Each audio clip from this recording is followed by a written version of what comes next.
Hey guys, Welsknight here, and welcome back to another episode of Kingdoms. We've got a Facecam, we have a webcam. Today is a talkie episode, if you hadn't already figured that out. I tried to do this a couple times ago, and it kind of failed epically, because I forgot to enable the webcam when I did that. Hopefully it's working this time. So, today is a talkie episode. I want to talk a little bit about YouTube and some of the changes and some of the things. I don't want this is not a YouTube is broken video. This is more like a follow-up to my previous talkie episode, in which we kind of talked a little bit about how YouTube changes and some things like that. And then there was the comments. We talked about the comments section and how that is essentially broken now, and that still is. So as far as the comments goes, yes, YouTube is broken. But everything else, no, YouTube works just fine. So the Game Theorists recently released a video talking about how YouTube, it's called something like, is YouTube killing channels or something like that. I'll link it in the description. It's actually a very, very good informative video if you're interested in this sort of thing. But basically his big thing was that YouTube has changed not so much their algorithm as far as like what's popular and what's not, but instead YouTube has changed how they recommend videos, and now recommended videos are videos that are newer. And I was kind of looking into it a little bit, and I think MatPat is like spot on in that sense. So basically, it used to be that the recommended videos, and by recommended videos, I'm talking about the videos that show up when you... Do I have a bed? I should probably have a bed. I do not have a bed. All right, let's go get one.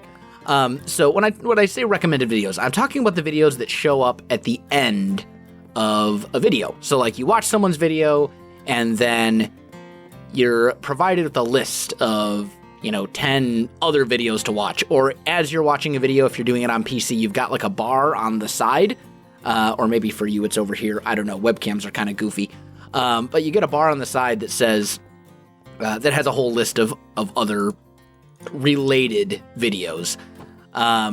Or sometimes if you have autoplay enabled, which I personally don't because I hate it, it'll just automatically jump into the next recommended video. And sometimes sometimes it nails it. Like sometimes you're watching a series that's, maybe an older series, and the next video that's recommended is the next video in the series. And that's how it should be if like it's all part of a playlist or, something like that. And sometimes it's not entirely accurate. Like sometimes you're watching a Minecraft video and suddenly you're watching like Battlefield Friends or something totally unrelated. But that's what I mean when I say recommended videos. We're just going to do... Wow, that hurt. I ran into a tree and that hurt a lot. So that's what I'm referring to. When I say recommended videos, I'm talking about the videos that YouTube encourages you to watch next. Once you either are watching or have just finished watching a video. And what MatPat said was that those videos, those recommended videos, are now heavily focused on newer videos. And I was looking into it, and I think he's pretty much right. Because now when I look at like the related videos, the recommended videos at the end, or the videos in a sidebar, they're pretty much all new within the last, week or so.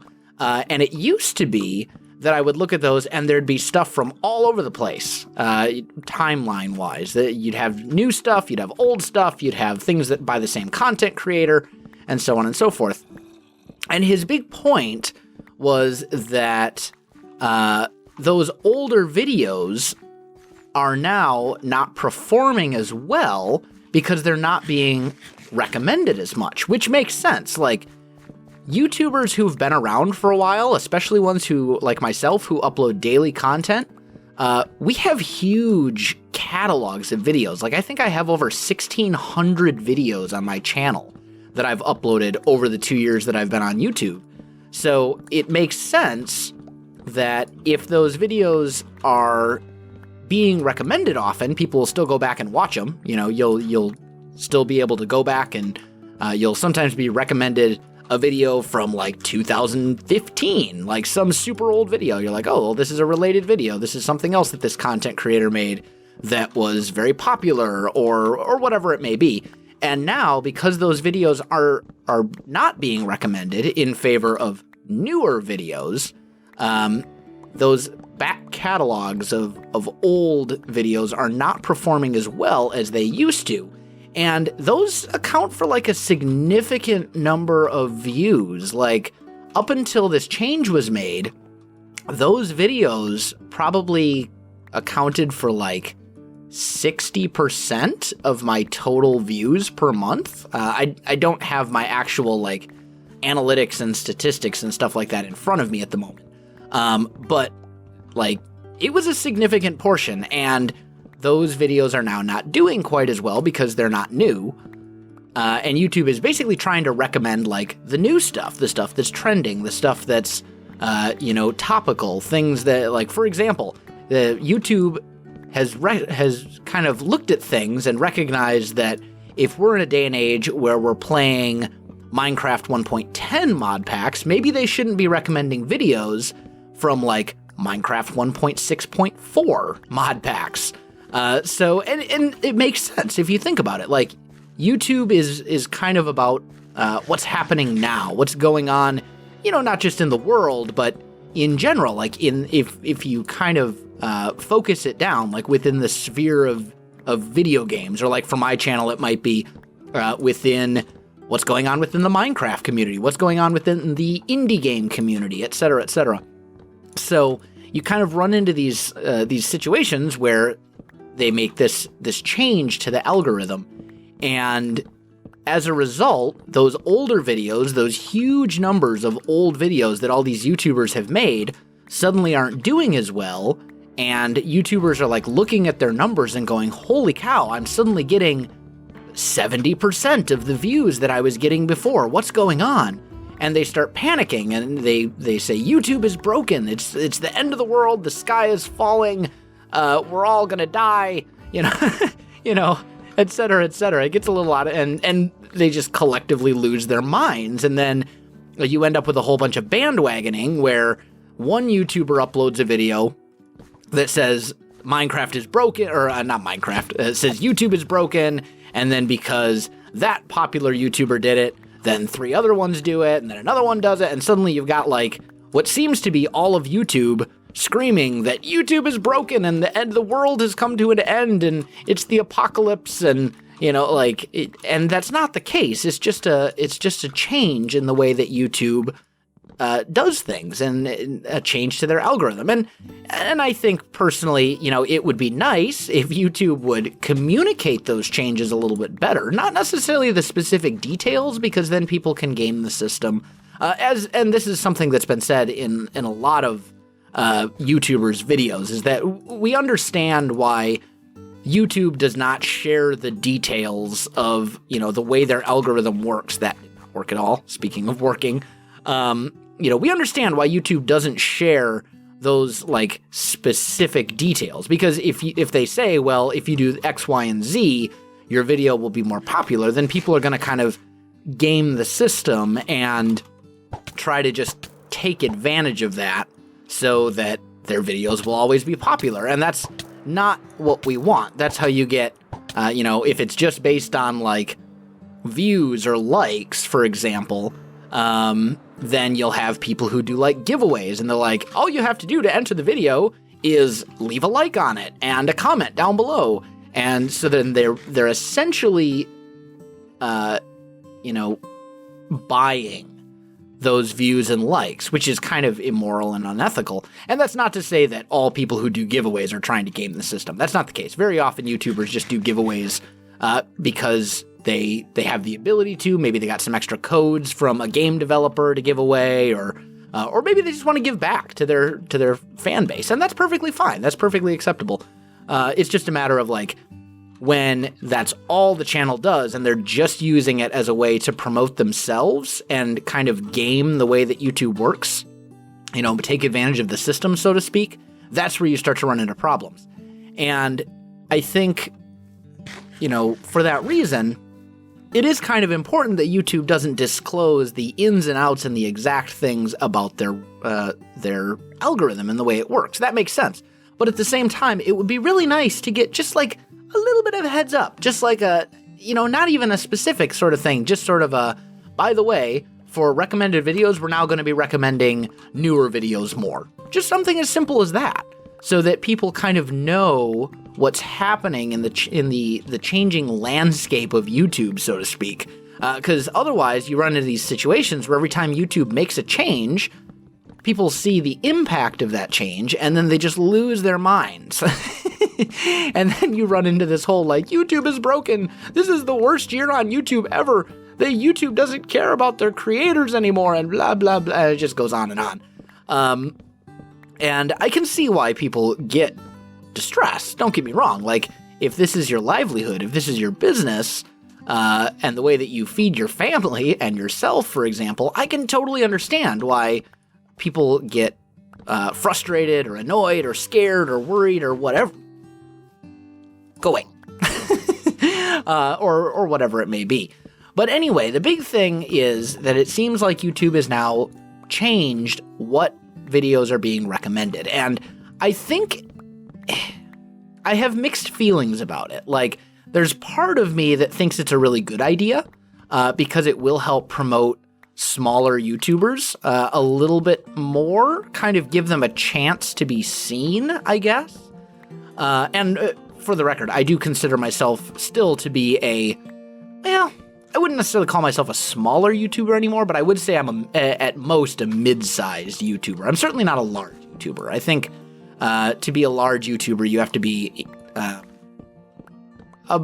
big enough that you are living very comfortably, able to. Here's the good litmus test for you for if you're a large YouTuber or not. If you're a large enough YouTuber, sponsorships are a big thing. You'll see a lot of people doing sponsored videos.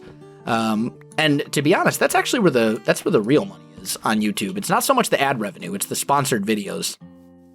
That's where real YouTube income, comes from. That's where the quote unquote big money is in sponsored videos, because companies will pay, significant amounts of money to have you feature them in a video, and there's nothing wrong with that. And very often, and in fact, you'll probably see me trying to tackle some sponsored videos in the future, because as this is my job now, and I need to feed my family.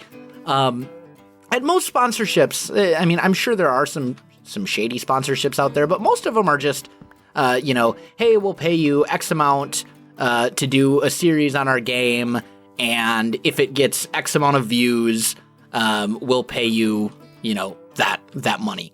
And obviously the amounts vary and stuff on the game and on the developer and on all that kind of stuff. But that's generally how they work. It's generally not like all right, we're going to pay you to do videos, and these are the things that you have to say, and these are the things that you have to show. And that's usually not how sponsorships work. I'm not saying it doesn't happen. I'm sure it does happen in some cases. But I would never accept a sponsorship offer like that. And most YouTubers, in fact, that I know would not do that. Although if a company offers me money to play their game, and that's the only real stipulation, is that I just have to play their game and, get a certain number of views or whatever it may be, that's different. That's not compromising my integrity over a sponsored video.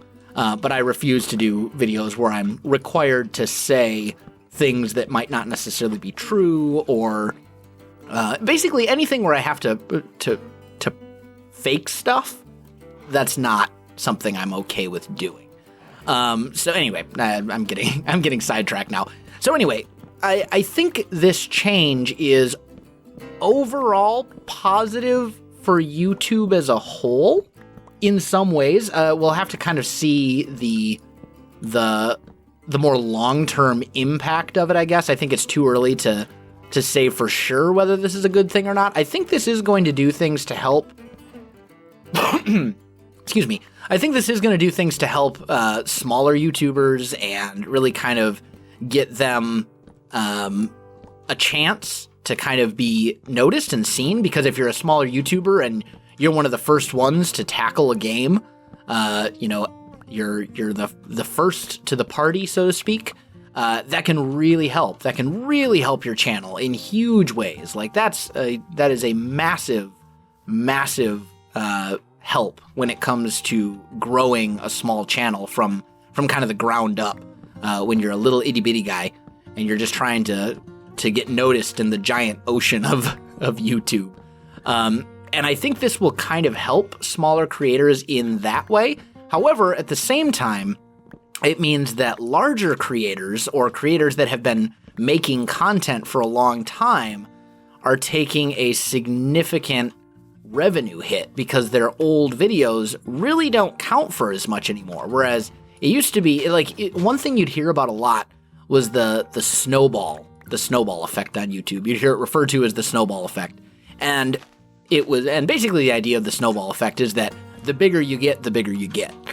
Because once you reach a certain size, once you can get more views, that means you can rank videos higher in the searches, and then you can rank those videos higher in searches, and then you can play better games, and as a result, because you're higher ranked in the searches, you get more views, and it just kind of snowballs and accumulates. The bigger you get, the more power you have on YouTube to rank your videos. And part of the snowball effect from a monetary standpoint, just talking specifically about the ad revenue, part of the snowball effect, at least in my opinion, is that the more videos you create, the more videos you have out there. And those videos never stop being able to earn ad revenue. Like, if I make a video now and someone watches it 5 years from now, I'll still get ad revenue for that video, even though it's 5 years after I made it. And because of that, you kind of also end up with this like monetary snowball effect where the more videos you make, the larger a catalog of videos you have, and all of these videos are all earning you revenue. Not necessarily a lot of revenue, but something. So, when you have, say you're just starting out and you have like 10 videos, right? You've made 10 videos in your whole life. Those are the only 10 videos you have on YouTube that can earn you ad revenue. And then once you've been doing it for a few years and you're like me and you have 1,600 videos or whatever it is now, then you have 1,600 videos that all can potentially earn you ad revenue. And as a result, you kind of get this snowball effect where the more content you create, the more money you make as well. And I mean, there's pros and cons to that. But so now some of that revenue source is kind of going away. And that's good and bad. And, we can discuss the details of it in other ways. But I don't think we really need to. I think you guys kind of get my point. So I think it's good in a way that it'll help smaller creators. It's going to take those of us who have kind of been around the block a little bit, so to speak. It's going to take us a little while to kind of figure out the new algorithm. People always do. We don't necessarily get the exact specifics of the way it works. Like, if you use this word, it'll do this, but we'll get kind of a general understanding of it. And we'll know what we have to do to adapt to the algorithm changes and to properly get our videos to rank in searches and things like that. But I mean, the big thing is that it's just a change, and YouTube is constantly changing. Like, that's something that a lot of people overlook is, we've had so many videos just in the last couple weeks that have been, YouTube is broken, the sky is falling, the world is ending, YouTube, the golden era of YouTube is gone, YouTube is dying, YouTube is going to drive all their creators away, all these kinds of things. I also saw those videos when I started YouTube in 2014. I saw those videos last year. I'm sure they existed on YouTube prior to that. I bet if you go on YouTube and you search YouTube is broken or YouTube is dying and you sort from the oldest video to the newest, I bet you will find videos going back basically to the history of like to the earliest days of YouTube saying that YouTube is dying. It's not. It's changing. And we just have to learn, we as YouTubers, I say we as YouTubers, we just need to learn to adapt to those changes and make things work within the new landscape of YouTube. That's just part of being a YouTuber, or at least being a successful YouTuber, is learning how to adapt to the changes that YouTube makes. Because YouTube changes stuff all the time. They're constantly changing. They've made, just in the 2 years that I have been on YouTube, when I first started YouTube, the big thing on YouTube was, I think it was views. I think. Like when I started on YouTube, it was views, and then shortly after I started, I think it switched to audience retention, which is like what percentage of a video people watch.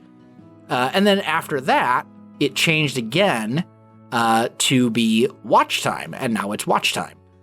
Or at least officially now it's watch time. That's what they say it is. Am I going the right direction? I am not going the right direction. I am going the very wrong direction. But I mean, it's just one of those things where like YouTube makes significant changes from time to time, and they do that. I think they do that for a number of reasons, but I'm not going to get into it because it's kind of a boring topic. But I mean, just like YouTube makes changes, YouTubers have to make changes as well. If we look at a series and we notice that series is doing horribly, maybe that means that people aren't interested in it, and we need to change what we're doing and adapt and maybe cancel that series and replace it with something else. That's just part of being a YouTuber, is learning to adapt and make changes to your channel and to the way that you do things so that you can continue to be successful, or so that you can become successful, if that's what you're trying to do. I think people need to settle down. People got to simmer down a little bit. Like, it's not that we're okay. The sky is not falling. The world is not ending. YouTube has just made some changes lately, and we're seeing the impact of that, and especially we're seeing that with larger channels who have large catalogs of older videos that are now not performing nearly as well as they were a few months ago, and because of that, people are freaking out and thinking that YouTube as a whole is broken, when it's really not. It's just not recommending old videos as much as it used to. So that's pretty much my 2 cents, I guess. I probably rambled on, and I think I've probably repeated some of the things I said in the last video we had where we talked about YouTube. But we tried out the Facecam for a talkie episode. Why not? It could have, it was fun. It was all good. Wanted to give it a go, and let me know what you guys think about it. But guys, I am out of time for this one. So my friends, if you enjoyed this video, don't forget to like, subscribe, and leave me a comment. I do appreciate it, and it really helps out my channel. You can also find me on Facebook, Twitter, and Twitch. There are links in the video description below, so check that out as well. Otherwise, guys, thanks for watching, and I'll definitely see you next time.